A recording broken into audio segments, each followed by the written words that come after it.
மதி அப்படி எதுவும் பண்ணிருக்க மாட்டா சார். ஆமா சார், உங்களோட மோத முடியாதுன்னு மதிக்கு தெரியாதா? வேற யாரோ ஏதோ பண்ணிருக்காங்க சார். எனக்கும் நடந்ததுக்கும் எந்த சம்பந்தமும் இல்ல. உங்க வழிக்கு நான் வரவே இல்ல. இனிமே நான் வரவும் மாட்டேன். உள்ள அசைன்மெண்ட் ஒர்க் இருக்கு, நான் அதை பாக்குறேன். அனுப்பிட்டு மறக்காம சென்ட் பண்ணதை டெலீட் பண்ணிடு.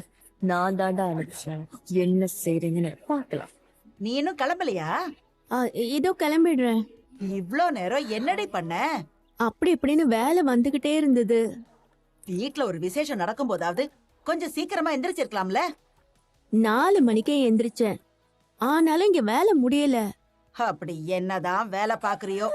புடவைய கீழே புடிச்சு விடு. மடிப்பெல்லாம் அப்படியே இருக்கு பாரு. உன் புடவைய சொல்லலடி, ஏன் புடவைய.